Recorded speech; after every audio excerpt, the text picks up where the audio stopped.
What's up, humans? I'm TrillBot. This is my first YouTube video, and I'm really excited to kind of have. What's up, humans? I'm TrillBot. This is my first YouTube video that I've kind of planned, and I'm basically just going to give you a little tour of my home studio here and everything I got going. I am by no means an expert on any of this. I've learned as I've gone, mostly from YouTube, so I'm hoping to kind of join the community more in a more engaged way, show you my studio, talk about my setup a little bit. Hope you guys enjoy.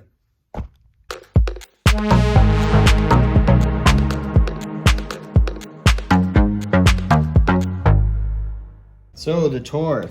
I have this back room in my house, and I'm really lucky that my partner has allowed me to use it as our home studio. Acoustic guitar just ready to go for anyone who feels inspired as such. Here's a couch and a little back panel sound treatment that my next door neighbor actually gave to me. Shout out to Phil. I also got some other panels and foam. I tried to get reflection points, and then we have this top panel here. So far it sounds pretty good in here. Obviously not perfect, but great for a home studio. Don't worry about that corner. Got a little extra seating here. Here's my guitar rack that I actually made from some DIY plans, which I'll share in the description below. And it's really great for storing our extra guitars, and it was really cheap to make. As we move over, we have our sound panel, extra storage in there. I actually just put this up. This is to store any other extra stuff I have. Mostly my percussion instruments and extra things I like to add for more flavor on the beat. As we move over, this is kind of my main setup over here. I have my MIDI keyboard. That's mainly for production. Looks like we have another one down there. I have my APC 40, which I use for all my live sets. The machine, was lucky enough to get this on a deal when I worked at Guitar Center. I use a MacBook Pro.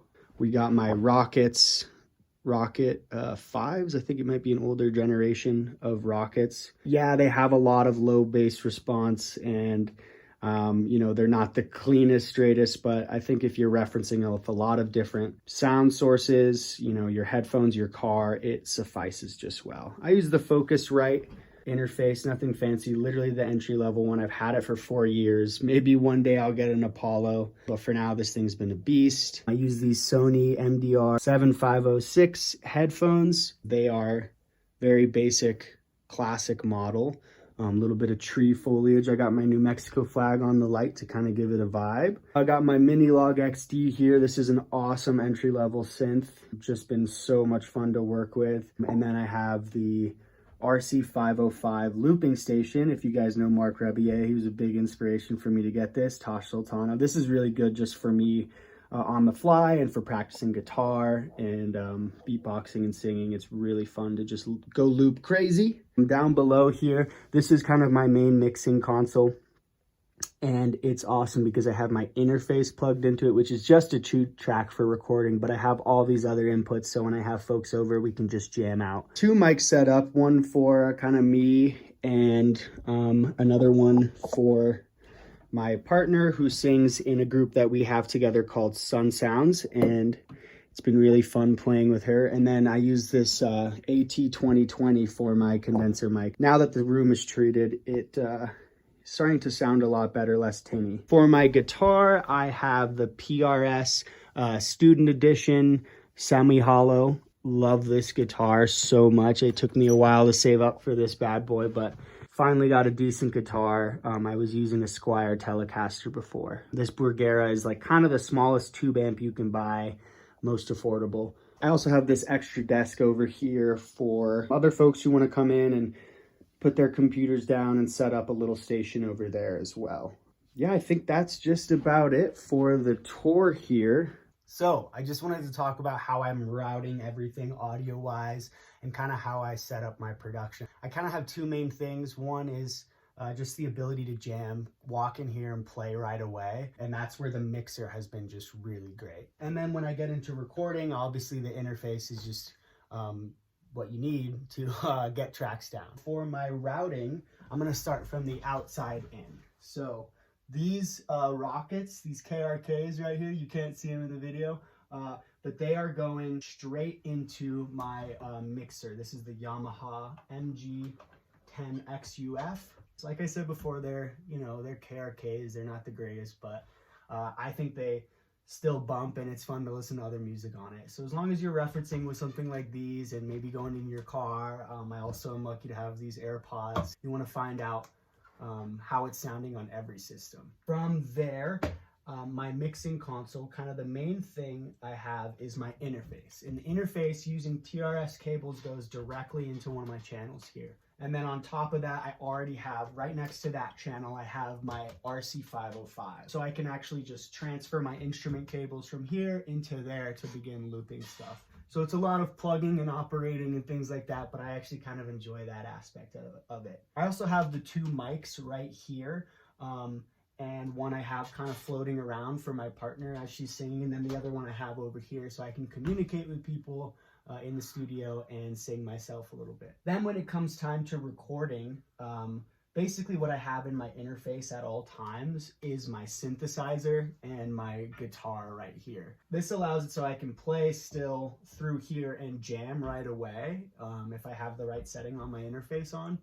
And then also I can plug things like, say, the microphone or this condenser mic. I can unplug it from here and put it directly in here. So again, I'm pulling out of the mixer, going into the interface, and then recording stuff out that way. It's been a really good setup for me. I also have a lot of internal instruments. I use Logic Pro to produce. I started with GarageBand when I was about 16 and kind of just upgraded from there. I just love the arrangement of Logic. A lot of the instruments in there are just great and fine for me, so that's what I've been using. For my Logic production, I have multiple templates that I'm still kind of working on.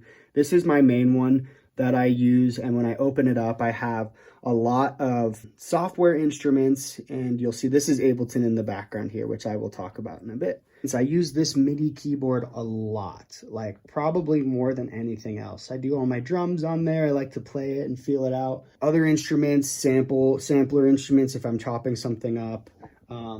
It's a great keyboard. It's the cheapest, like, long, real keyboard you can get. Jumping into my Logic session, right off the bat, you can see I have my inputs 1 and 2, synth and guitar, and I have those just set up right here, synth and guitar. I also have these other instruments like Feeling Plucky. This is a very plucky, almost kind of East Asian sound. A flute. I love the flute. And then a bunch of other stuff. Addictive Keys is a big one that I've just gotten into. It's a really great piano. Some Serum stuff. So over the years, I've accumulated more plugins, which have just been really fun and spice things up. I also have my Machine plugin right here. So I can actually run Machine and do drums and program drums from there and then bring them right into Logic. And then I have my 3 kind of main basses. This is like an emulated bass. I think it's actually a recorded bass from Kaylin Ellis, an amazing producer.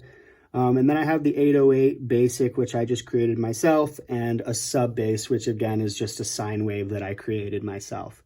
So that's kind of how my function works. I'll pick up the guitar, I'll start with a synth line, I'll make a drum beat, and then I just go from there. Once I kind of get a good loop, I'll start trying to arrange as quick as possible. I feel like if I get stuck in an endless loop, then I will never progress and go anywhere. So I try to get arranging as soon as possible.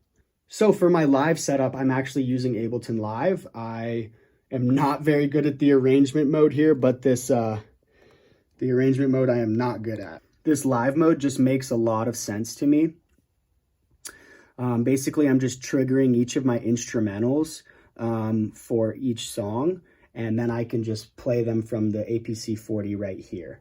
I also have, again, 3 and 4. Those are routed to my interface 1 and 2.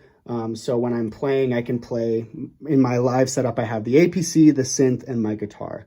So I can play the beats, play on top of them. I also have some effects routed, like a reverb, and then just a basic filter. So nothing fancy. I used to actually put out all the different stems and, trigger the drums, trigger the bass, trigger all of that. But that was too much work and too much button pressing.